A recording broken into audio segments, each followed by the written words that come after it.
우리 계속 마지막 시간 하십시다. 신방에는 이제 두 가지 종류가 있어요. 찾아가는 신방과 찾아오는 신방으로 나눌 수가 있죠. 그러니까 어떤 거는 찾아가는 신방이 있고 어떤 때는 찾아오는 신방이 있습니다. 그러니까 일반 신방이죠. 일반 신방은 뭐 한 주에 한 1, 2일 정도 신방, 하루 이틀 정도 신방을 어떤 날짜를 정해놓고 그리고 구역별로 아니면 가나다 순으로 이렇게 분류해서 아주 여유 있게 뭐 꼭 봄 신방, 가을 신방 하지 말고 꾸준히 가는 신방이라고 할 수 있고요. 유고 신방이죠. 유고 신방은 열과 관계없이 어떤 문제가 생겼을 때 어떤 뭐 몸에 병이 들었다든가 아니면 무슨 어떤 장례를 했다든가 어떤 천재점이 있다든가 뭐 그런 유고 신방이 있고요. 어떤 축하 신방이죠. 그래서 뭐 아이를 낳았다든가 요새는 아이를 낳는다면 신방하기 어렵더라고요.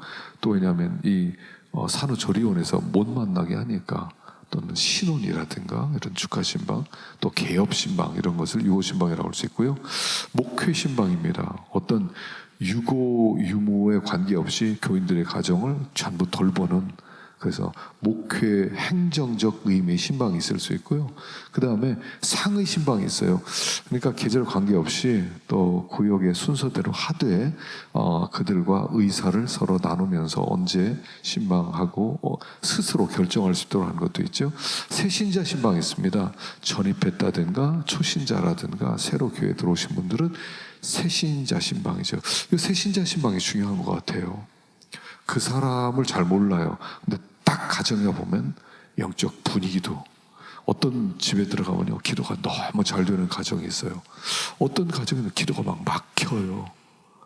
영적 분위기거든요. 그래서 이 새신자 신방은 참 중요한 것 같습니다. 서신 신방은 뭐냐면 방문했는데 만나지 못했어요. 그러면 뭔가 이렇게 좀 짧은 메시지를 써서 이렇게 보낼 수 있는 신방이에요. 전화 신방, 요새는 전화 신방 많이 하죠.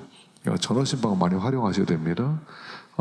그래서 또 전화 신방이라든가 아니면 요새는 또 SNS가 있으니까 카톡이라든가 또는 어떤 이메일을 통해서 이렇게 신방을 할 수도 있고요. 아니면 직장 신방도 있어요. 어떤 점심시간에 잠깐 가서 얼굴 보고 기도해주고 또 기도 제목도 나누고 그럴 수 있죠. 이제 찾아오는 신방이 있어요.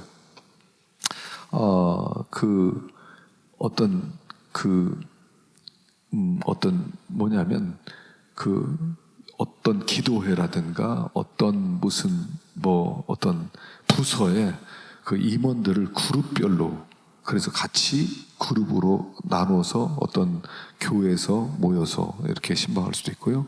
뭐 이제 전화 신방, 뭐 아까 말씀드렸고 서신 같은 거, 그래서 신앙의 문제라든가 어떤 성격의 문제, 어떤 직업의 문제 있을 때 또 와서 또 신방을 할 수도 있죠. 중요한 것 중에 하나가 뭐냐면 신방에 있어서 중요한 것 중에 하나가 뭐냐면 기록하라는 거예요. 기록하라는 거. 물론 개인별로 두 가지 기록을 해야 돼요. 개인별로 이 가정에 언제 신방했다. 그래서 어떤 제목으로 어떤 말씀 나눴고 어떤 기도 제목을 나눴다. 그리고 또 전체적으로 1년 스케줄 속에 언제 누구하고 누구하게 1년 두 가지로 이게 쭉 나오면 나중에 어떤 가정의 신방, 어떤 가정 신방 안 하고가 이렇게 쭉 나오지요. 그래서 기록을 해놓으면서 그분을 우리들이 좀 더 규칙적으로 잘 돌볼 수 있다 하는 것입니다. 신방제도 보완책에 대해서 아까도 잠깐 말씀드렸어요. 대신방 제도를 좀 수정했으면 좋겠다는 저는 생각이 들어요. 무조건 없앤다는 좋은 것 같진 않아요. 근데 대신방이라고 하지 말고 그냥 교가정신방 뭐 이런 이름으로 좀 바꾸어서 좀 이렇게 하면 어떨까 하는 생각 들고요. 그리고 이제 정기적으로 신방해야 되는 분들이 있어요. 어떤 장기 환자라든가 고령으로 출소하지 못한다든가 어떤 근친을 여위인자 이런 사람들은 이렇게 한 달에 한 번씩 또는 두 달에 한 번씩 규칙적으로 신방해야 될 사람도 있다는 거예요. 병원 입원 환자 신방은 이 병원 입원했을 때 무조건 담임 목사가 찾아가 되죠. 무조건 찾아가 됩니다. 그리고 나서 뭐 부목사님이나 장로님이나 전도사님이나 이렇게 그들에게 맡기는 거죠. 또 초청 신방, 뭐 어떤 서신, 전화 신방은 신방 계획에 넣어서 실시하고요. 또 신방을 요청할 때는 언제든지 시간에 관계없이 신속하게 응할 수가 있습니다.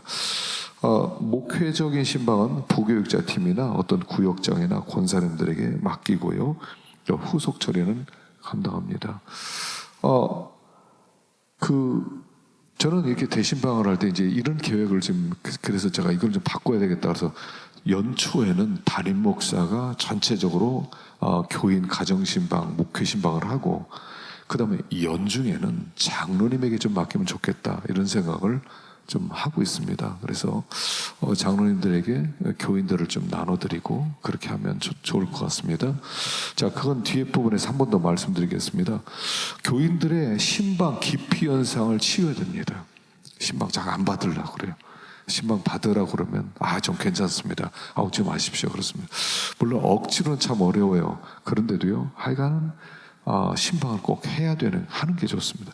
근데 물론 어떤 가정은 아주 중직자이면서 이렇게 신앙이 굳건한 사람은 자주 갈 필요는 없겠죠. 자주 갈 필요는 없겠죠. 그럼에도 1년에 한 번 정도씩은 신방하는 게 좋다 하는 것입니다. 그리고 신방을 교회 나와라, 또 헌금 내라, 이거를 증가시키기를 위한 기회로 삼으면 곤란합니다. 왜냐하면 그건 교인들이 부담스러워하죠. 그러니까 신방 자체를 통해서 은혜를 받게 만들고 믿음이 자랄 수 있도록 만들어서 스스로 하도록 해야 되지, 왜 당신 11조 안 했냐, 왜 당신 교회 이렇게 자주 빠지느냐, 그럼 계속 그렇게 누르면은 참 부담스러워합니다. 잘 부드럽게 얘기해야 됩니다. 또 신방을 받는 개인이나 가족들을 이렇게 친숙하게 알려고 해야 됩니다. 그 신방을 할 때 개인적으로 또는 정서적으로, 문화적으로, 경제적으로 또는 어떤 종교적으로 어느 지역에 살고 있는지, 수준이 어떤지 이런 것을 알기 위해서 신방하는 거거든요.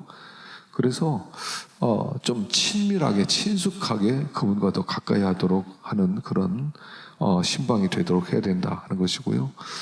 하여간 교역자가 신방을 하면 그 하나님의 사랑을 가지고 왔다, 하나님의 은혜를 가지고 왔다, 그렇게 해서 그런 마음으로 우리가 가야 되고요. 주님이 가기를 원하는 가정에 내가 가고 있다, 이런 마음으로 우리가 신방을 해야 된다 하는 것입니다.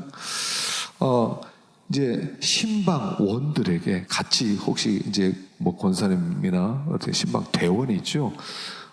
예절이라든가 어떤 신방 수칙을 좀 가르쳐야 돼요. 함부로 행동하지 않도록.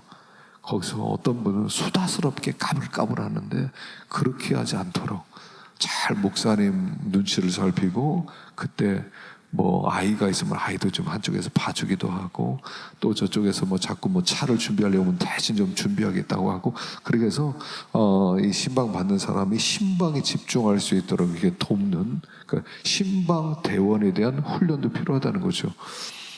또 약속 시간을 좀 꼭 지켜야 돼요. 약속 시간에 꼭, 약속 시간보다 뭐 일찍 간다거나 늦게 가지 말고 정확한 시간에 갈 수 있도록 그러면 좋고요. 그리고 할 수 있으면 처음에 이렇게 신방 받는 분이 막 말을 많이 하려고 그래요. 다 들어주셔야 돼요. 그래서 그 말 속에 그분이 하고 싶은 정보가 다 들어있거든요. 그래서 그리고 그 이야기를 쭉 듣고 나서, 그리고 나서 그에게 권면을 하는 거죠. 자, 그 다음에 이제 8번째, 이게 중요합니다. 장로님의 첫 번째 사명은 신방이에요. 이게 이제 우리나라에서는 제일 안 되는 부분이거든요. 장로님들. 여러분, 장로님은 교회 대표자예요. 교회 대표자라는 게 무슨 뜻이냐면, 교인들에게 나처럼 돼야 돼, 모델로 세운 사람이 장로예요. 그래서 장로는 모든 일에 모델이 돼야 돼요. 기도하는 거, 예배 드리는 거, 헌금하는 거, 봉사하는 거, 하여간 모든 것에 모델에서 나 저 장로님처럼 되고 싶다라고 하는 마음들을 품을 수 있도록 만들어줘야 되거든요. 그래서 장로님과 목사님은 부부관계하고 똑같아요. 서로 돕는 관계예요. 그래서 목사는 설교하고 장로는 돌보고예요. 목사는 말씀을 전하고 장로는 다니면서 목사님이 전한 말씀대로 살고 있는가를 돌보는 게 장로 역할이죠. 그래서 당의 첫 번째 장로 역할은 뭐냐면 성도들의 신령적 관계를 살피고 담임 목사에 보고하는 거다. 이게 첫 번째예요. 그래서 이제 그 장로님은 교인을 한마디로 얘기하면 감시하는 겁니다. 돌보고 감시하고, 목사보다 장로가 교인에 대해 더 잘 알아야 돼요. 더 잘 알아야 돼. 지금 장로님들은 우리는 완전히 제외시켰거든요. 목회 사역 현장에서 장로를 제외시켰어요. 제외시켜서 목사 우리 사역자 전도사 할 테니까 목사님 장로님들은 그냥 열심히 일이나 하시고 헌금이나 하세요. 그렇게 되면 어떻게 되냐면 나중에 장로가 목사를 감시해요. 보니까 그렇더라고요. 제가 장로님들이 신방을 하도록 만들어야 돼요. 그 당회를 하면 당회의 가장 첫 번째가 뭐냐면 장로들이 교인 보고를 해야 돼요. 자, 내가 이번에 이렇게 신방을 갔는데 누구누가 이런 상태였습니다. 그 신방 보고서를 받으시는 게 좋아요. 받으면 그 장로님과 목사님과의 관계가 딱 서열이 정해져요. 그리고 목사가 아무개 지금 보니 집사님이 이렇게 힘든 관계인데 장로님 당신 교구죠. 어떻게 신방해 보셨어요? 그 상태 만나보셨어요? 또 격려 좀 해줬어요? 좀 상황이 어떻대요? 이렇게 물어보셔야 돼요. 그럼 그때 제가 갔었습니다. 밥도 좀 먹었습니다. 할 수 있고요. 예, 제가 그때 좀 힘들어하는 것 같아서 조금 얼마 내 돈이라도 주고 왔습니다. 이렇게 할 수도 있고요. 그래서 장로를 목회 파트너로 삼아라. 그리고 장로들에게 그 교구를 맡겨서 보고하게 만들어라. 계속. 그러니까 장로들은 자기의 교구 몇 명, 예를 들어서 30가정, 20가정, 그러면 그 20가정을 철저하게, 그래서 거기 해야 될 거 첫째 영적인 관계예요. 그분이 신앙생활 잘하고 있는지, 예배생활, 기도생활, 봉사생활, 헌금생활 잘하고 있는지를 잘 파악하고 있어야 되고, 두 번째는 가정생활이에요. 자녀들 잘 돌보고 있는지, 자녀들이 반항하지 않은지, 자녀들이 예배를 좀 잘 드리고 있는지, 부부 생활은 어떤지, 부부가 소원하지 않은지, 부부가 별거하고 있지는 않은지 샅샅이 물어보고요. 권면해야 되고요. 경제적인 생활, 직장 생활이 어떤지, 직장에서는 어떤 힘든 일은 없는지, 좀 직장의 상태가 어떤지, 그렇게 해서 영적인 생활과 가정의 생활과 어떤 경제적인 생활을 통해서 그들의 기도 제목을 찾아내야 돼요. 그래서 그걸 보고해야 돼. 아무개 이번에 직장에 가봤더니 직장이 굉장히 어려워졌다더라. 물건이 이렇게 잘 팔렸는데 옆에 이렇게 라이벌 그 회사가 세워져서 아주 그 매출이 줄었다더라. 그래서 굉장히 힘들어하더라. 이런 것들을 해서 그럼 품고 기도할 수 있도록 되는 거죠. 장로님을 철저하게 목회 파트너로 삼아라 하는 것입니다.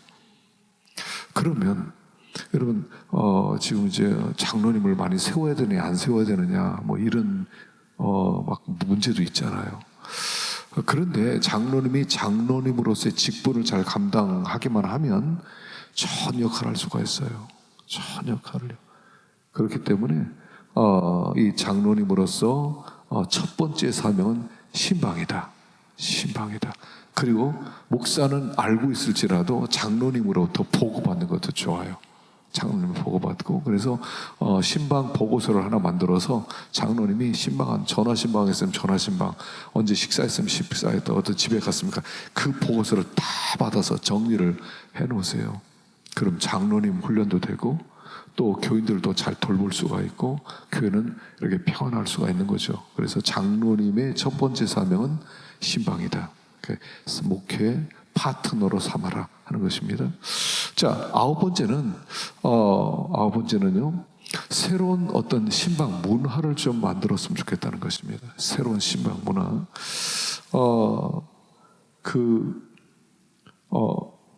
그 신방의 기능이 이제 치유하고 유지하고 인도하고 화해하는 건데, 또 5가지 역할이 있어요. 만나고 상담하고 치유하고 양육하고 교육하는, 이걸 적절하게 목회에 적용시킬 필요가 있죠. 그래서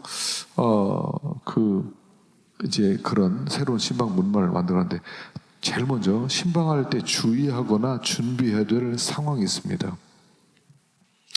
신방은 목회적 돌봄이에요. 그래서 하나님의 말씀이 그 가정에서 제대로 지켜지고 있는지 체크하고 점검하는 거죠. 근데 신방 가서 너무 인간적인 교제가 되지 않도록 하는 거예요. 교인들은요, 목사를 친하고 싶어 해요. 목사의 사랑을 독점하고 싶어 해요. 그래서 굉장히 친하게 할 수가 있어요. 잘못하면 인간적 교제로 흐를 수가 있습니다. 이런 걸 조심하셔야 돼요.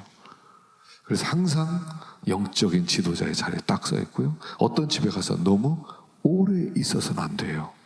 너무 오래 있어서는 안 돼요. 막 그 가정에만 막 오래오래, 막 사람이 너무 좋으면 막 오래 있고 싶어 하거든요. 그래도 시간을 지켜야 되는 거죠. 또 신방 가서 함부로 텔레비전 너무 좋네요. 집이 굉장히 좋네. 이 몇 평이에요? 이거 뭐 사신 겁니까? 여러분, 이거 함부로 집기나 물건에 대한 지나친 관심은 결코 좋지 않아요. 결코 좋지 않아요. 속으로만 제가요, 예전에 어떤 집에 신방 갔더니 너무 이렇게 그 신방 이렇게 책상이 좋아요. 보니까 자기가 성경 읽는 책상인데 굉장히 좋아요. 그래서 이거 굉장히 좋다. 제가 몇 번 얘기했어요. 이거 어디서 샀냐? 그랬더니 나중에요, 그거보다 더 큰 걸 만들어서 갖고 왔더라고요. 지금 제가 쓰고 있지만 너무 미안한 거예요. 부담 줬다는 얘기죠. 부담 줬다는 얘기예요. 이거 이렇게 해서는 안 되겠다 하는 생각을 하게 됩니다. 그래서 우리가 이제 신방할 때 참 조심해야 되고요. 또 음식이 나옵니다. 여러분, 음식이 나올 때 정성스럽게 준비한 거예요. 기쁘게 대접을 받으세요. 너무 기쁘게. 그렇다고 뭐 어떤 다고가 나오는데 뭐 싹 먹어라, 그건 아니지만, 그러나 정성껏 준비했기 때문에 기쁘게 대접을 받고 또 너무 오랜 시간 돌아보지 않도록 해야 된다 하는 것입니다. 또 이제 어떤 찬송이나 어떤 말씀을 정해야 되잖아요. 이게 어떤 가정을 갈 때 적당히 어느 정도 알기 때문에 몇 장 부르고 찬송가는 몇 장으로 부르고 말씀 이걸 가지고 간다라고 하는데, 이렇게 상담하는 가운데 전혀 그렇지 않다는 것이 발견될 때가 있어요. 여러분, 그때 참 당황스러워요. 내가 준비한 말씀이 이 가정에 맞지 않겠는데, 그럴 때가 있거든요. 그렇기 때문에 신방 가기 때 여러분들 신방 성경 본문이 좀 있는 게 좋아요. 그래서 찬송가도 한쪽에 쭉 해놓고요, 본문에서 거기에 대한 말씀도 어느 정도 해서 본문 한 20개 정도 뽑아간다든가, 찬송가도 한 20개 정도 뽑아가서 그때 이렇게 한번 훑어보고 이렇게 정해도 괜찮고요. 그래서 이런 것들도 좀 필요할 것 같아요. 그 다음에 이제 신방 매뉴얼입니다. 신방 매뉴얼이요. 첫째는 신방을 준비하는 거죠. 신방 준비할 때, 먼저 준비할 때 어느 정도 그 가정에 대한 정보를 전도사님이나 이렇게 좀 얻는 게 좋아요. 그래서 말씀도 미리 좀 준비해 놓고, 또 그리고 찬송도 좀 미리 좀 준비해 놓고, 그렇게 좀 준비하는 게 좋죠. 그리고 신방 전에 적어도 하루 전에는 예고하고 방문해야 되죠. 예고하고.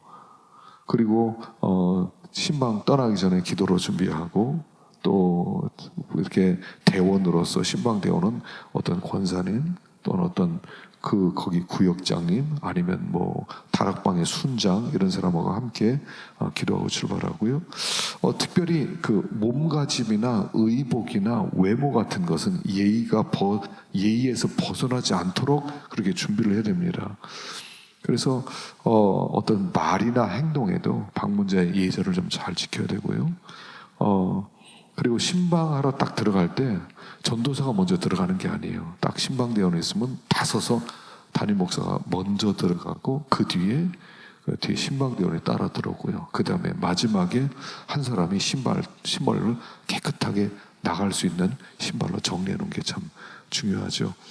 또 이제 신방 카드나 목회 카드가 있어요. 그래서 우리는 이렇게 신방 가면 전도사님이 딱 그 가정의 목회 카드, 자녀들의 이름, 남편, 아내 이름 딱 쓴 게 있습니다. 그래서 이름을 딱 보면 알 수 있도록.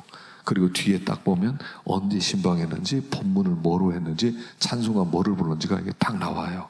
그러면 신방할 때 이렇게 겹치지 않게 또 그 가정에 신방했던 그런 것도 기억할 수 있고요. 그런 준비가 있는 게 참 필요하겠죠. 그 다음에 이제 신방의 내용이죠. 신방의 내용입니다. 신방할 때 맨 처음에 한 4가지로 이루어집니다. 첫째는 문안하고요. 문안하고 인사를 하죠. 자, 인사하고 이제 앉으면은 편안하셨느냐, 뭐 별일 없느냐, 그리고 나서 어떻게 신앙생활을 어떻게 하고 있느냐, 이렇게 형편을 물어봅니다. 그리고 나서 그 자녀들도 공부 잘하고 있는지, 또 자녀들도 부모 신앙생활 잘하는지, 영적인 생활을 먼저 물어봐요. 그리고 반드시 문안 인사할 때 한 가지 물어봐야 돼. 기도 제목을 물어봐야 돼요. 기도 제목이 있느냐. 그래서 그럼 이제 기도 제목을 뭐 이런 기도 제목이 있습니다. 어떤 사람들은요, 숨기는 분들이 있어요. 아주 뻔한 기도 제목을 내놔요. 그분들은 마음이 열리지 않은 거예요. 그러면 이분은, 이 가정은 마음이 열리지 않았다, 이렇게 생각하면 되고요. 그 다음에 이제 그 기도 제목을 듣고 그 다음에 가정 형편을 알면서 그때 바로 찬송가를 찾아야 되죠. 어떤 찬송을 부르는 게 좋을지. 그래서 그런 찬송가를 미리 다 정하고요. 그 다음에 그 사이에 찬송 부르면서 본문을 정하죠. 저는 이제 찬송 부르면서 본문을 정해요. 대개 이제 물론 적어오지만 대충 어느 정도 머리로 생각하지만 어떤 때는 찬송 부르면서 본문을 이제 생각합니다. 그때 이제 머릿속에 익숙한 본문들이 좀 있는 게 좋죠. 그 다음에 이제 말씀을 증거합니다. 짧은 시간이지만 그 과정에 꼭 필요한, 여러분, 이때는 찬송가는 저는 한 장 불러요. 설교 절대로 10분을 넘어서는 안 돼요. 아주 짧으면서 그냥 핵심적인 그 메시지. 근데 이거는 이제 목회 연륜에 따라서 좀 달라질 것입니다. 연륜이 있어야 그때 지금 그 가정을 권면하고 그 가정으로 하여금 이렇게 딱 정말 필요한 말씀을 줄 수가 있죠. 그 다음에 이제 기도, 마지막 마무리 기도가 있습니다. 여러분, 마무리 기도가 참 중요합니다. 마무리 기도가 참 중요합니다. 이 마무리 기도에서 말씀을 기초로 해서 가정 위해서, 이 가정을 위해서 하나하나 말씀을 한 사람 한 사람을 위해서 기도해 주는 게 좋아요. 기도 시간을 좀 길게 잡는 게 좋죠. 그리고 그때 올렸던 기도 제목을 가지고 잘 권면을, 기도로 그 기도 제목을, 거기에 기도 제목을 다시 한번 기도로 잘 이렇게 말씀을 해주고 그렇게 권면을 하는 것이 좋습니다. 특별히 환자가 있을 때 꼭 신유 기도가 필요한 것 같아요. 하나님 고쳐주십시오. 하나님 치료해 주십시오 하는 이 치유의 기도가 꼭 필요한 것 같아요. 그래서 어떤 신유의 기도 괜찮아요. 괜찮습니다. 하나님 치유하실 줄로 믿습니다. 나사렛 예수의 이름으로 명하노니 몸의 모든 기관과 저죽과 혈액이 새로운 힘을 얻고 일어설지어다. 괜찮아요. 나아도 되고 안 나아도 돼요. 그러나 그렇게 기도할 때 힘을 얻습니다. 또 하나님이 또 때에 따라서 치유 역사도 나타내 보여주시기도 하시죠. 그러니까 이 기도할 때 이렇게 정말 간절한 마음으로, 기도가 단순히 기도가 아니라 기도가 축복이 되기도 하고요, 기도가 권면되기도 하고요, 기도가 치유가 되기도 하고요.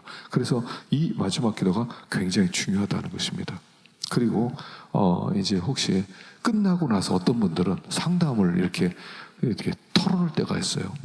근데 음식이 나오죠. 음식이 나오면 음식을 위해서 또 간절히 기도해 주세요. 음식 기도를 하면서 그 가정을 특별히 물질적으로 하나님께서 물질적으로 이 가정을 좀 채워주시도록 음식이 나오면 그렇게 기도하세요. 그리고 이제 이렇게 잠깐 두런두런 얘기하는데 그때 사실 마음이 열려서 또 이렇게 기도 제목이 나올 때가 있어요. 그런 때는 따로 기록해 놓는 거. 이런 기도 제목이 있었구나. 이런 기도 제목이 있었구나. 그렇게 해 놓는 것이 좋습니다. 그리고 나서 혹시 이제 이렇게 신방 가다가 이제 또 전화가 온다든가 이렇게 누가 이렇게 방문한다든가 이럴 때가 있어요. 이럴 때가, 그러니까 신방대원이 그때는 그걸 잘 대처를 좀 해야 되죠. 그래서 한참 말씀을 전하는데 핸드폰이 와요. 그러니까 핸드폰이 오면 막 저쪽 방에서 들어요. 그럼 누구 들으라고 내 신방 온 거예요. 그 사람하고 신방 대응밖에 없어요. 그럴 때는 그러니까 그 전에 핸드폰을 이렇게 무음으로 좀 잠깐 좀 해놓으시죠 하고 무음으로 해놓으라고 하고 그리고 나서 그때 말씀을 좀 전하는 것도 좋겠죠. 그렇게 해서 그 사람이 이렇게 신방에 좀 집중할 수 있도록 은혜에 집중할 수 있도록 하고요. 그 다음에 이제 사후 관리가 있어요. 신방한 다음에 신방받은 성도에게 이제 우리 사역자가 이제 전화도 하고 그래서 어떻게 괜찮으시냐고 그리고 또 필요에 따라서는 정보를 이 사역자들과 함께 공유하는 게 참 필요합니다. 또는 목자들하고 이렇게 나누는 것도 필요하고요. 그렇게 함으로 말미암아 신방을 통해서 성도들이 안정감을 느끼도록 내가 돌봄을 받고 있고 내가 다스림을 받고 있다 하는 그런 마음을 가질 수 있도록 도와주는 것이 신방이 아주 필요합니다. 결론적으로 신방은 아주 필요합니다. 그냥 설교만 하지 마세요. 저는 설교에 집중을 합니다. 설교를 통해서 은혜 다 받게 만듭니다. 아니요. 그것 가지고 안 돼요. 그들을 그렇게 살고 있는지 정말로 그들을 관리해주고 감시하고 돌보고 그래서 그들의 믿음으로 더 잘할 수 있도록 도와줘야 된다. 이게 신방이다 하는 겁니다. 그래서 여러분들 이제 요즘 이제 프라이버시 때문에 신방들 안 가거든요. 안 받으려고 그러거든요. 그러니까 불편하니까 우리도 못 가요. 근데 그거 좋은 거 아니다는 거죠. 그들이 신방 받을 수 있도록 하고 그들이 믿음에 굳게 설 수 있도록 도와주는 일, 이게 우리가 시대가 어떻게 되더라도 해야 될 일이라는 것을 알았으면 좋겠습니다. 자, 늦게까지 수고했습니다.